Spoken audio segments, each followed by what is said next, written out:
Hello ପିଲାମାନେ, ଏଇ ଭିଡ଼ିଓରେ ଜାଣିବା ଆମେ ବ୍ଲଡ଼ ରିଲେସନ୍ ବିଷୟରେ। ଆମର ସମ୍ପର୍କ କେମିତି ହେଇଥାଏ ସେସବୁ ଏଇ ବିଷୟରେ। ପ୍ରତ୍ୟେକ ଏକ୍ଜାମ୍ ଆମର OSSC ହଉ, SSC ହଉ କି OSSC ହଉ, ସବୁଥିରେ ଏଇଥିରୁ ଗୋଟେ ନା ଗୋଟେ ନିହାତି କ୍ୱେଶ୍ଚନ୍ଟା ପଡ଼ିବ। ଠିକ୍ ଅଛି। ତ ଆମର ଯଦି ୟାର ଫଣ୍ଡା କ୍ଲିୟର ଥିବ, କାହିଁକିନା ଆମର ଏଇଟା ତ କିଛି କଷ୍ଟ ପାଠ ନାହିଁ, ସେମିତି କହିଲେ ତ ଆମର ଏଇଟା ନୀତିଦିନିଆ ସମ୍ପର୍କ। କିଏ କାହାର ଭାଇ, କିଏ କାହାର ଭଉଣୀ, କିଏ କାହାର ବାପା, କାହାର ଅଜା। ତ ଠିକ୍ ଅଛି। ତ ବେଶୀ କଷ୍ଟ ତ ହେବନି, ଖାଲି ଆମେ ସମ୍ପର୍କ କିଛି ଜାଣିଦେଲେ ଆମେ ଜାଣିଯିବା। ତ ଠିକ୍ ଅଛି। ତ ଫାଦର୍ସ ମଦର୍ସ ଡଟରକୁ ଆମେ କି କହିବା? ଆମର ବାପା କି ମାଆଙ୍କର ଝିଅକୁ ଆମେ କ'ଣ କହିବା? ଭଉଣୀ କହିବା, ସିଷ୍ଟର। ଠିକ୍ ଅଛି। ସେହିପରି ଫାଦର୍ସ ଆଣ୍ଡ ମଦର୍ସ ସନ୍କୁ ପୁଅକୁ କ'ଣ କହିବା? ଅବଭିୟସଲି ବ୍ରଦର କହିବା। ଠିକ୍ ଅଛି। ସେହିପରି ଫାଦର୍ସ ମଦର୍ସ ସିଷ୍ଟରକୁ କି କହିବା? ଆଣ୍ଟି କହିବା। ଯଦି ଆମ ବାପା କି ମାଆଙ୍କର ତାଙ୍କର ଜଣେ ଭଉଣୀ ଥିବ, ତାହେଲେ ଆମେ ଆଣ୍ଟି କହିବା। ସେହିପରି ଫାଦର୍ସ ମଦର୍ସ ବ୍ରଦରକୁ ଆମେ କ'ଣ କହିବା? ଅଙ୍କଲ କହିବା କି ବଡ଼ ବାପା କହିବା। ଠିକ୍ ଅଛି। ତ ଅଙ୍କଲ ଇଂରାଜୀ ତ ଅଙ୍କଲ କୁହାଯିବ ନା। ଠିକ୍ ଅଛି। ତ ସେହିପରି ଫାଦର୍ସ ମଦର୍ସ ମଦରକୁ ଆମେ ବାପାଙ୍କର ମାଆ କିମ୍ବା ମାଆଙ୍କର ମାଆଙ୍କୁ କ'ଣ କହିବା? ଗ୍ରାଣ୍ଡ ମଦର କହିବା। ଠିକ୍ ଅଛି। ସେହିପରି ମଦର୍ସ ଆଣ୍ଡ ଫାଦର୍ସ ଫାଦରକୁ ଆମେ କ'ଣ କହିବା? ନା ଗ୍ରାଣ୍ଡ ଫାଦର କହିବା। ବାପାଙ୍କର ବାପାକୁ ଆମେ ଗ୍ରାଣ୍ଡ ଫାଦର କହିବା। ଠିକ୍ ଅଛି। ସେହିପରି ଡଟର୍ସ ହଜବେଣ୍ଡକୁ, ଆମର ଝିଅର ସ୍ୱାମୀ ଯିଏ, ତାକୁ କ'ଣ କହିବା? ନା ସନ୍ ଇନ୍ ଲ। ଠିକ୍ ଅଛି। ସନ୍ ଇନ୍ ଲ କହିବା। ସେହିପରି ସନ୍ର ୱାଇଫ୍କୁ କ'ଣ କହିବା? ଡଟର ଇନ୍ ଲ। ଆମ ରିଲେଟିଭରୁ ଯିଏ ବି ଦୂରରୁ ଆସିଥାଏ, ତାଙ୍କୁ ଇନ୍ ଲରେ ସମ୍ବନ୍ଧିତ କରାଯାଏ। ଠିକ୍ ଅଛି। ଲାଷ୍ଟରେ ତାଙ୍କର ଇନ୍ ଲ ଥାଏ। ଯେଉଁମାନେ ଆମର ଘରକୁ ଆସିଥାନ୍ତି ଦୂରର ରିସ୍ତେଦାର, ଆମ ଘରର ମାନେ ମେମ୍ବର ହେଇଯାଆନ୍ତି, ସେଇମାନଙ୍କୁ ଇନ୍ ଲରେ ହିସାବ ଥାଏ। ଠିକ୍ ଅଛି। ଦେଖ ଏଠି ଡଟର୍ସ ହଜବେଣ୍ଡ, ଡଟର ଆମର ଝିଅର ହଜବେଣ୍ଡ ଯିଏ ହେବ, ସିଏ ଆମର ଦୂର ରିସ୍ତେଦାର, ତେଣୁ ଇନ୍ ଲ ବସିଲା। ସେମିତି ସନ୍ର ୱାଇଫ୍ ଯିଏ, ପୁଅର ସ୍ତ୍ରୀ, ତାକୁ ବି ଦୂରରୁ ଅଣାହେବ, ତେଣୁ ଇନ୍ ଲ। ଠିକ୍ ଅଛି। ସେହିପରି ହଜବେଣ୍ଡ ବା ୱାଇଫ୍ର ବ୍ରଦର ଯିଏ, ଆମର ସ୍ତ୍ରୀର ଭାଇ ଯିଏ ହେବ, ତାକୁ ବ୍ରଦର ଇନ୍ ଲ କହିବା। ସେହିପରି ଯଦି ଝିଅ ହେଇଥିବ, ତାର ହଜବେଣ୍ଡ ଯିଏ ହେବ, ତାର ଭାଇ ଭଉଣୀ ଯିଏ ବି ଥିବେ, ସେମାନେ ଭାଇ ଭଉଣୀ ତ ନୁହଁ, ଭାଇ ଯିଏ ହେବ, ତାକୁ ବ୍ରଦର ଇନ୍ ଲ। ସେହିପରି ହଜବେଣ୍ଡ ଆଣ୍ଡ ୱାଇଫ୍ର ସିଷ୍ଟରକୁ କ'ଣ କହିବା? ସିଷ୍ଟର ଇନ୍ ଲ। ଠିକ୍ ଅଛି। ଦୂରର ରିସ୍ତେଦାର ହେଲା ମତଲବ କି ଆମ ଘରର ଇଏ ହେବେ, କିନ୍ତୁ ଅନ୍ୟ ଜାଗାରୁ ଯେଉଁମାନେ ଆସିଥିବେ ସେମାନଙ୍କୁ ଆମେ ଇନ୍ ଲରେ ସମ୍ବନ୍ଧିତ କରିଥାଉ। ଠିକ୍ ଅଛି। ସେହିପରି ତାହେଲେ ବ୍ରଦର୍ସ ଡଟରକୁ କ'ଣ କହିବା? ଭାଇର ଭଉଣୀକୁ ନାଇକ୍। ଠିକ୍ ଅଛି। ନିକ୍ କହିବା। ସେପରି ବ୍ରଦରର ସନ୍କୁ କ'ଣ କହିବା? ବ୍ରଦର ଆମର ଯିଏ ଭାଇର, ସେ ହେଲା ନେଫ୍ୟୁ। ଠିକ୍ ଅଛି। ସେମିତି ବ୍ରଦରର ୱାଇଫ୍କୁ କ'ଣ କହିବା? ବ୍ରଦର ଆମ ଭାଇର ୱାଇଫ୍ ଯିଏ, ସିଏ ବି ଦୂରରୁ ଆସିଛି, ତେଣୁ sister in law. Sisters husband, ଆମର ଯିଏ ସିଷ୍ଟର ଥିବ, ତାର ହଜବେଣ୍ଡ ଯିଏ ହେବ, ସିଏ ବି ଦୂରରୁ ଆସିବ, ତେଣୁ ବ୍ରଦର୍ସ ଇନ୍ ଲ। ଠିକ୍ ଅଛି। ସେହିପରି ଆଣ୍ଟି ଆଉ କଜନର ସନ୍ କା ଡଟରକୁ ଆମେ କ'ଣ କହିବା? ନା କଜନ ସିଷ୍ଟର ଆଉ କଜନ ବ୍ରଦର କହିବା। ଠିକ୍ ଅଛି। ମାନେ କି ଆମର ଆଣ୍ଟି ଯିଏ ଥିବେ କି ଅଙ୍କଲ ଯିଏ ଥିବେ, ତାଙ୍କର ପୁଅ ଝିଅକୁ ଆମେ କ'ଣ କହିବା? କଜନ ଆକ୍ଚୁଆଲି କୁହାଯାଏ। କିନ୍ତୁ ଆମେ କଜନ ସିଷ୍ଟର ଆଣ୍ଡ ବ୍ରଦର ବି କହିବା, କାହିଁକିନା ସିଏ ଆମର ଭାଇ ଭଉଣୀ ସମ୍ପର୍କ ପୁରା। ଠିକ୍ ଅଛି। ବଡ଼ ବାବାଙ୍କ ଝିଅକୁ ତୁମେ କ'ଣ କଜନ କହିବ କି ତୁମର ଇଏକୁ କ'ଣ କହିବ? ଠିକ୍ ଅଛି। ତ ସେଇଟା ହେଲା କଜନ ସିଷ୍ଟର। ଠିକ୍ ଅଛି। ତ ଗ୍ରାଣ୍ଡ ଡଟର୍ସ ଆଣ୍ଡ ଗ୍ରାଣ୍ଡ ସନ୍ର ଡଟରକୁ ଆମେ କ'ଣ କହିବା? Great grand daughter. ଠିକ୍ ଅଛି। ଆମର ଗ୍ରାଣ୍ଡ ଡଟର ଯିଏ ହେବ କି ତାଙ୍କର ଗ୍ରାଣ୍ଡ ସନ୍ ଯିଏ ହେବ, ତାଙ୍କର ଯଦି ଛୁଆ ହେଲା, ସେଟାକୁ ଆମେ ଗ୍ରେଟ୍ ଗ୍ରାଣ୍ଡ ଡଟର କହିବା। ଠିକ୍ ଅଛି। ତ ସମ୍ପର୍କ ତ ପ୍ରାୟ ଆମେ ଜାଣିଦେଲେ କେଉଁ ପ୍ରକାର ହୁଏ। ତ ଏବେ ଏକ୍ଜାମ୍ପଲ୍ ଦେଖିବା କେମିତି ଏଇ ଆମର ଏକ୍ଜାମ୍ରେ ପଡ଼ିଥାଏ। ଠିକ୍ ଅଛି। ମନେ କରାଯାଉ ଏଇଠି ଗୋଟେ ଏକ୍ଜାମ୍ପଲ୍ ଦେଇଛି ଆମର, painting to a girl in the photograph. Painting ହେଉଛି ଗୋଟେ, painting to a girls in the photograph, ଗୋଟେ ଇଏରେ ଗାର୍ଲସର ଫଟୋଗ୍ରାଫ ଅଛି। ଦେନ୍ ଅଜୟ କହୁଛି, କ'ଣ କହୁଛି ନା, her mother's brother is the only son of my mother's father, how is the girl's mother related to Ajay. ଠିକ୍ ଅଛି। ମତଲବ ଆମକୁ କ'ଣ କହୁଛି, କ୍ୱେଶ୍ଚନଟା ବୁଝ। ମନେ କରାଯାଉ କହିଛି painting to a girl in a photograph. ଗୋଟେ ଫଟୋଗ୍ରାଫ ଅଛି, ମନେ କରାଯାଉ ଆମେ ଗୋଟେ ଫଟୋଗ୍ରାଫ ନେଇଯିବା। ଇଏ ହେଉଛି ମନେକର ଗୋଟେ ଫଟୋଗ୍ରାଫ ପି। ଠିକ୍ ଅଛି। ଏଇ ଫଟୋଗ୍ରାଫଟା ଦେଖିକିରି ଅଜୟ କ'ଣ କହୁଛି? ଅଜୟ ସେ ହେୟାର ମଦର୍ସ ବ୍ରଦର, ତାର ମଦର, ୟାର ମଦର, ଏ ଯେଉଁ ଫଟୋଗ୍ରାଫରେ ଅଛି ୟାର ମଦର ମନେ କରାଯାଉ ୟାର ମଦର କିଏ ଏଇ ସିଏ ୟାର ମଦର ଏମ୍ ଦେନ୍ ୟାର ମଦର୍ସ ବ୍ରଦର ୟାର ପୁଣି ଭାଇ ମନେକର ଇଏ ତାର ବ୍ରଦର ଠିକ୍ ଅଛି ଇଏ ତାର brother is the only son of my mother's father ମତଲବ ମନେକର ଇଏ ହେଉଛି ଅଜୟର ସେ କହୁଛି only son of my mother's father ୟାର ମା ମନେକର ଇଏ ହେଲା ୟାର ମାର ଫାଦର ହେଉଛି ମନେକର ଇଏ ତାହେଲେ ଏଇ ଯେଉଁ ଫାଦର ସନ୍ଟା କିଏ ନା ଏଇ ସିଏ କିଏ ୟାର ଯିଏ ମାର ଏକମାତ୍ର ପୁଅ ଯିଏ ବ୍ରଦର ଅଛି ସିଏ ହେଉଛି ୟାର ପୁଅ ସନ୍ ଅଫ୍ ମାଇ ମଦର୍ସ ଫାଦର ଠିକ୍ ଅଛି ଦେଖ ମଦର୍ସ ଫାଦର ଏର ମାର ଫାଦର ଯିଏ ସିଏ ହେଉଛି ଏଇ ଯେଉଁ ପେଣ୍ଟିଂରେ ଅଛି ତାର ମାର ଭାଇ ମତଲବ ଅବଭିୟସଲି ଏଇ 3 ଜଣ ଆମର ଯେଉଁ ଇଏ ଆଉ ଏମାନେ ସବୁ ଭାଇ ଭଉଣୀ ହେଇଗଲେ ଠିକ୍ ଅଛି ତ ଭାଇ ଭଉଣୀ ଯଦି ଏମାନେ ହେଇଗଲେ ତାହେଲେ ଆମକୁ କ୍ୱେଶ୍ଚନରେ ପଚାରିଛି how is the girls mothers related to Ajay ତ କହିଛି ଗାର୍ଲସର ମା ଯିଏ ସିଏ ଅଜୟ ସହିତ କିପରି ରିଶ୍ତେଦାର ହବ ତ ଏ ପେଣ୍ଟିଂରେ ଅଛି ତାର ମା ହେଲା ଇଏ ଅଜୟ ସହିତ ତାର ରିଲେସନ୍ କି ହେବ ଅବଭିୟସଲି ତାର ମା ସମାନ ମତଲବ ଆଣ୍ଟି କାହିଁକିନା ଏମାନେ 3 ଜଣ ହେଉଛନ୍ତି ଆମର ଏଇ 3 ଜଣ ହେଉଛନ୍ତି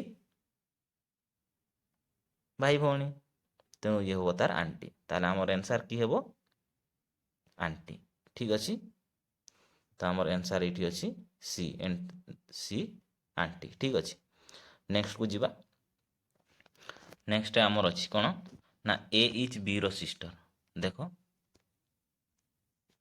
ଆମର ଏ ଯିଏ ଏ ହେଉଛି ବିର ସିଷ୍ଟର ତାହେଲେ ଇଏ ମନେ କରାଯାଉ ଏ ହେଉଛି ବିର ସିଷ୍ଟର ସରି ସିମ୍ବଲଟା ଭୁଲ ଦେଇଦେଲି ଇଏ ହେଉଛି ବିର ସିଷ୍ଟର କିଏ ଏ ଇଏ ହେଉଛି ସିଷ୍ଟର ଏପଟେ ଲେଖିଦେବ ସିଷ୍ଟର ଠିକ୍ ଅଛି ବିର ସିଷ୍ଟର ହେଉଛି ଏ ଦେନ୍ ବିର ମଦର ହେଉଛି ସି ବିର ମଦର ବିର ମା ହେଉଛି ସି ମଦର ମା ହେଉଛି ସି ଠିକ୍ ଅଛି ଏ ହେଉଛି ବିର ସିଷ୍ଟର ଆଉ ସି ହେଉଛି ବିର ମା ତାପରେ D is sir father D ଯିଏ ସେ ହେଉଛି ସିର ଫାଦର ୟାର ବାପା ପୁଣି କିଏ ୟାର ବାପା ହେଉଛି ଡି ଏଠି ମନେ କର ଡି ସିର ଫାଦର ହେଲା ଡି ଇ ଇଜ୍ ଡିର ମଦର ଇ ହେଉଛି ଡିର ମା ୟାର ଡିର ମା ହେଉଛି ସରି ଏମ୍ ଲେଖିଦେଲି ନା ଡିର ମା ହେଉଛି କିଏ ଇ ହେଲା ଏଠି ସର୍ଟରେ ଲେଖିଦେବ ମା ସାଇଡ଼୍ ଠିକ୍ ଅଛି ମା then how is A related to the A ଆଉ ଡିର ରିଲେସନ୍ କି ହେବ ଠିକ୍ ଅଛି ଦେଖ ଏ ଆଉ ଡିର ରିଲେସନ୍ ଆମେ ପାଇଛୁ ବି ଆଉ ଏ ହେଉଛି ବିର ସିଷ୍ଟର ବିର ମା ହେଉଛି ସିର ଫାଦର ହେଉଛି ଡି ଆଉ ଡିର ମା ହେଉଛି ଇ ଆମକୁ ପଚାରିଛି ଏ ଆଉ ଡି ଭିତରେ କି ସମ୍ପର୍କ ଦେଖ ଏ ଆଉ ବି ସେମାନେ ଭାଇ ଭଉଣୀ ହେଇଗଲେ ସିଷ୍ଟର ହେଇଗଲେ ତେଣୁ ୟାର ବିର ମା ଯିଏ ଏର ବି ମା ହେବ ତାହେଲେ କ'ଣ କହୁଛି ଏର ମାର ଫାଦର ଯିଏ ସେ ହେଉଛି ଡି ତେଣୁ ମାର ଫାଦରକୁ ଆମେ କି କହିବା ଗ୍ରାଣ୍ଡ ଫାଦର ଠିକ୍ ଅଛି ଗ୍ରାଣ୍ଡ ଫାଦର କହିବା ତ ଗ୍ରାଣ୍ଡ ଫାଦର ଆମେ କହୁଛେ ହେଲେ ଆମକୁ କହିଛି A related to D A D ସହିତ କି ରିଲେଟେଡ୍ କରେ ତାହେଲେ ଏ ଡି କି ହେବ ଇଏ ଯେହେତୁ ତାର ଗ୍ରାଣ୍ଡ ଫାଦର ହେଉଛି ସିଏ ହେବ ଗ୍ରାଣ୍ଡ ଡଟର କିଏ ସରି ଗ୍ରାଣ୍ଡ ଡଟର କହିଦେଲି ହଁ ସିଷ୍ଟର ହେଉଛି ଯେହେତୁ ଗ୍ରାଣ୍ଡ ଡଟର ହେବ ଠିକ୍ ଅଛି କାହିଁକିନା ଏଇଠି କହିଛି ନା ଆମର ବି ସିଷ୍ଟର ହେଉଛି ଏ ତେଣୁ ଆମର ହେବ ଗ୍ରାଣ୍ଡ ଡଟର ଏର ରିଲେସନଟା ବି ଯଦି ଡିର ରିଲେସନଟା କହିଥାନ୍ତା ଏ ସହିତ ତାହେଲେ ସେ ଗ୍ରାଣ୍ଡ ଫାଦର ହେଇଥାନ୍ତା କିନ୍ତୁ ଯେହେତୁ କହିଛି ଏ ରିଲେଟେଡ୍ ଟୁ ଡି ତାହେଲେ ଡି ଆଉ ଏ ମାନେ ଡି ଏ କୁ କ'ଣ ଡାକିବ ତାହେଲେ ସିଏ ହେଉଛି ଗ୍ରାଣ୍ଡ ଡଟର ଠିକ୍ ଅଛି ତ ସେଇପରି ଆଉ ଗୋଟେ ଏକ୍ଜାମ୍ପଲ୍ ଦେଖ P is father of Q ଠିକ୍ ଅଛି ଆମେ ନେଇଯିବା ଦେଖ ପି ଆମର ଯିଏ ସିଏ ହେଉଛି brother of Q and R, Q ଆଉ ଆର୍ ର ଇଏ ହେଉଛି ବ୍ରଦର, ଠିକ୍ ଅଛି। ପି, ଏସ୍ ହେଉଛି ଆର୍ ର ମା, ଆର୍ ର ମା ହେଉଛି ଏସ୍, ମା ହେଉଛି ଏସ୍, ଠିକ୍ ଅଛି। ଟି ଇଜ୍ ବି ର ଫାଦର, ଟି ହେଉଛି ପି ର ଫାଦର, ଏଇଠି ମନେ କରାଯାଉ ଏଇଟା ଗୋଟେ ଅଛି ଟି, ଯିଏ ହେଉଛି ୟାର, ସରି ସିମ୍ବଲଟା ଟିକେ ଭୁଲ ଦେଇଦେଲି ଏପଟେ, ୟା ପି ର ଫାଦର ଯିଏ ସିଏ ହେଉଛି ଟି, ଠିକ୍ ଅଛି। ଏବେ ଆମେ କାଢ଼ିବା which of the following statement cannot be defined, ଠିକ୍ ଅଛି। ଦେଖିଦିଅ ଆମର ପି ହେଉଛି କ୍ୟୁ ଆର୍ ବ୍ରଦର, ଠିକ୍ ଅଛି, ଭାଇ ପି ହେଉଛି, ତାମାନେ ଏମାନେ 3 ଜଣ ଭାଇ ଭଉଣୀ, ମେ ବି ଏଇ 2 ଜଣ ପୁଅ ହେଇପାରନ୍ତି କିମ୍ବା ଝିଅ ହେଇପାରନ୍ତି, କିଛି ମେନସନ୍ କରିନି, ଠିକ୍ ଅଛି। ଖାଲି କହିଛି ଏଇ 2 ଜଣଙ୍କର ଭାଇ ହେଉଛି ପି, ପି ମାନେ ପୁଅଟା ତାହେଲେ ନିହାତି ହେଲା। ତାରପରେ କ୍ୟୁ ଆର୍ ର ମା ଏସ୍, ମତଲବ ପି ର ବି ମା ହବ ଏସ୍, ମତଲବ ଏଇ 3 ଜଣଙ୍କର ମା ହେଉଛି ଏସ୍, ଏଇ 3 ଜଣଙ୍କର ବାପା ହେଉଛି ଟି, ଯେହେତୁ ପି ର ବାପା ହେଉଛି ଟି ତେଣୁ କ୍ୟୁ ଆର୍ ବି ବାପା ହବ, କାହିଁକି ନା ଏଇ 2 ଜଣଙ୍କର ଭାଇ ହେଉଛି ଇଏ। ତ ଦେଖିବା which statement is false ହେଲା। ତ ତଳକୁ ଯିବା, ବାସ୍ କହିଛି ଟି ଇଜ୍ କ୍ୟୁ ର ଫାଦର, ଟି ଇଜ୍ କ୍ୟୁ ର ଫାଦର, ଠିକ୍ ଅଛି। ଆମେ କାଢ଼ିଥିଲେ କ୍ୟୁ ର ଫାଦର, ମାନେ କାହିଁକିନା ପି କ୍ୟୁ ଆର୍ 3 ଜଣ ଯାକ ହେଉଛନ୍ତି ଭାଇ ଭଉଣୀ, ଆଉ ଏସ୍ ହେଉଛି ପି ର ମଦର, ଏଇଟା ବି ଠିକ୍ ଅଛି, କାହିଁକିନା ଆମର ଆର୍ ର ମା ହେଉଛି ଆମର ଏସ୍ ଦେଇଛି ଗିଭେନରେ, ତେଣୁ ଯେହେତୁ ସେମାନେ ଭାଇ ଭଉଣୀ ଏସ୍, ଏଇଟା ବି ଠିକ୍ ଅଛି। ପି ଇଜ୍ ଏସ୍ ର ସନ୍, ଏସ୍ ର ପୁଅ ପି, ନିହାତି ପିଟା ପୁଅ ପିଲା ସନ୍, ଠିକ୍ ଅଛି। ଏସ୍ ଆମର କିଏ, ତାର ମା ଯେହେତୁ, ତେଣୁ ସନ୍, ଏଇଟା ବି ଠିକ୍ ଅଛି। କ୍ୟୁ ଇଜ୍ ଟି ର ସନ୍, କ୍ୟୁଟା ଆମର ଟି ର ସନ୍, ଏଇଟା ଆମର ମେନସନ୍ ହେଇନି, କ୍ୟୁଟା ପୁଅ ନା ଝିଅ ଏଇଟା ମେନସନ୍ ହେଇନି, ତେଣୁକରି এই ଷ୍ଟେଟମେଣ୍ଟଟା ଆମର ରଙ୍ଗ ଅଛି, ତେଣୁ ଆନ୍ସର୍ ହେଉଛି ଡି, ଠିକ୍ ହେଲା। ତାପରେ ନେକ୍ସଟ ଯିବା, ନେକ୍ସଟ ଏକ୍ଜାମ୍ପଲ ଦେଖ, painting to a person, a man said to a woman, his mother is the only daughter of your father, how was the woman related to the person? ତାହେଲେ କ'ଣ କରିବା, ମନେ କରାଯାଉ ଆମର ଗୋଟେ ପେଣ୍ଟିଂ ଅଛି, ଏଇଟା ହେଉଛି ପେଣ୍ଟିଂ ଟୁ ଏ ପର୍ସନର ପେଣ୍ଟିଂ ହେଉଛି, ଏଇଠି ମନେ କରାଯାଉ ପି ହେଲା, ଠିକ୍ ଅଛି। ପି, ଏ ମେନ୍ ସେଟ୍ ଟୁ ବି ଏ ୱୁମେନ୍, ଏଇଠି ମନେକର ମେନ୍ ଏଇଠି ଠିଆ ହେଇଛି, ଏଇଠି ୱୁମେନ୍ ଠିଆ ହେଇଛି, ଏ 2 ଜଣ କଥା ହେଉଛନ୍ତି, ଠିକ୍ ଅଛି।